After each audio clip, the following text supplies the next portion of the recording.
Nakita mo na ba ang iyong doppelganger?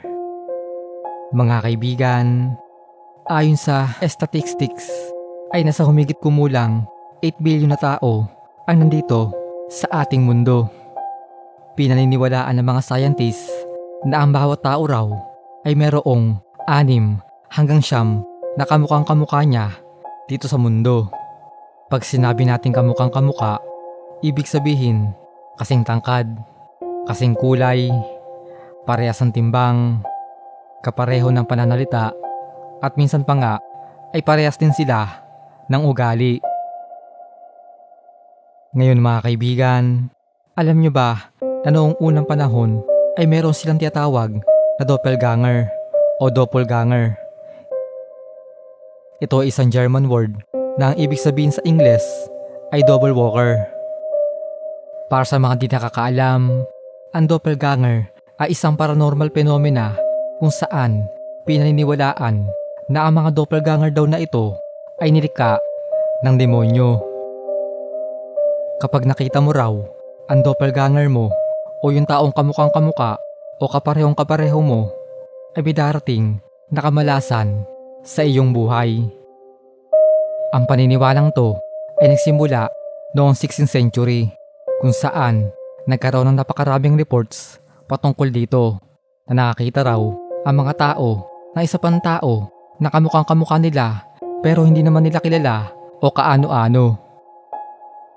Dito sa Pilipinas ay marami din ganyang kwento, lalo na yung mga nasa probinsya. At ang nakakakilabot pa dito, ayon mismo sa mga nakaranas na ng ganito, ay kapag nakita mo raw ang doppelganger mo ay agad-agad mo itong layuan sapagkat ikaw ay papatay nito at siya na ang papalit sa iyong buhay. Talaga namang mapapatanong ka sa iyong sarili habang tinitingnan ang mga kasama mo sa bahay.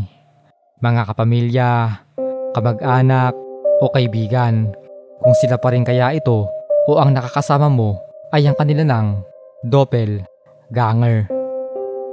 Kung titingnan naman natin ang scientific perspective patungkol dito, sinasabi nilang kapag nakita mo ang iyong doppelganger ay huwag ka agad matakot sapagkat maaari na ito lamang ay isang form ng dissociation. Ang dissociation ayon sa American Psychiatric Association ay isang mental process kung saan nagkakaroon ng break sa iyong utak na dahilan upang ikaw ay mawala sa iyong sarili sa saglit na panahon. Kapag nakakaranas ka nito ay hindi mo alam ang iyong ginagawa at may mga pagkakataon rin kung saan nakakakita ka ng mga bagay o tao na gawa-gawa lamang ng iyong isip.